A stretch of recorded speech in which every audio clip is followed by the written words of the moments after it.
Villavicencio is a city and municipality in Colombia, capital of Meta Department. It was founded on April 6, 1840.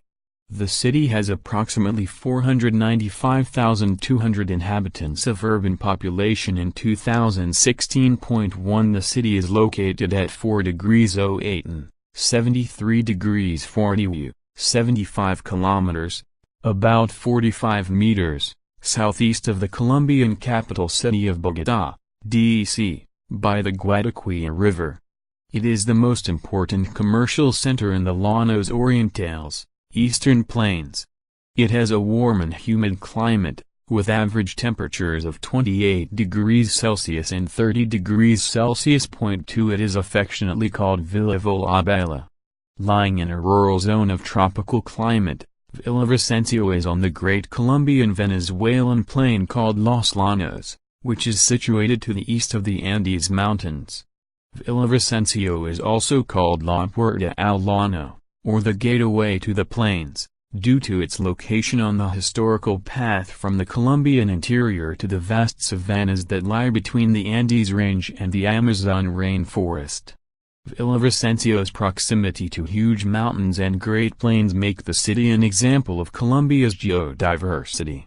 Because it is located in the foothills of the Andes, the morning and evening breezes cool the city that is very hot for most of the day. The German conquistador Nicolas Federmann reached the Altiplano of Bogotá in 1536 by approaching it from the plains of Venezuela, a large unsettled area that is formed by the Orinoco Basin.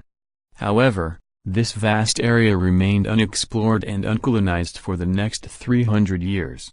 Colombia was settled along the mountainous folds of the Magdalena and Cauca valleys, and all of its commerce with the outside world was oriented towards the Caribbean Sea. Thus, because of its mountainous barriers, the extreme heat, and inhospitable climate, the Llanos remained forgotten and unsettled.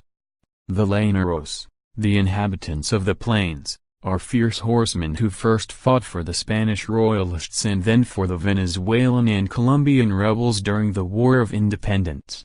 By crossing the Cordillera Oriental with Bolivar, they surprised the royalist army on the plains of Boyacá on the 6th of August, 1819. And cleared the way for the taking of an abandoned Santa Fe to Bogotá 1 week later.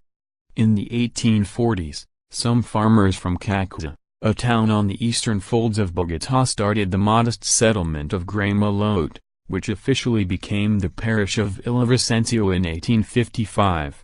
The parish was named for Antonio Villavicencio, a patriot in the Colombian War of Independence.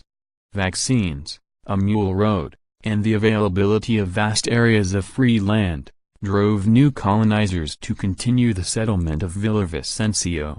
As the roads improved the access to the Llanos, the farmers could send their produce and cattle to the markets of Bogotá. After the assassination of Jorge Eliezer Gaitán, a popular liberal politician in 1948, the large landowners saw a pretext to drive farmers out of their lands.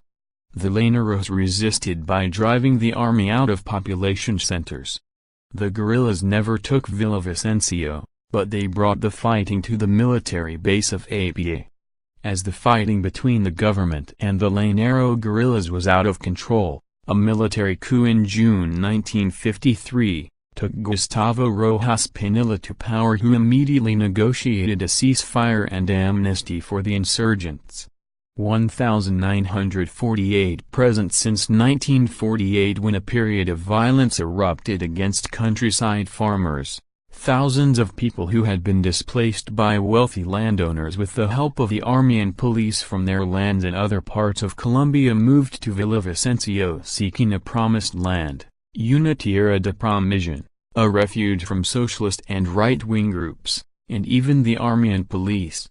The International Committee of the Red Cross, ICRC, and the United Nations High Commissioner for Refugees have brought some assistance to these displaced people, which presently numbered over 100,000 displaced persons.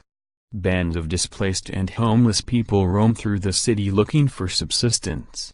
Villavicencio has grown from a small settlement of no more than 20 people in the 1850s to an uncontrolled and uneven settlement of over 400,000 inhabitants in 2011.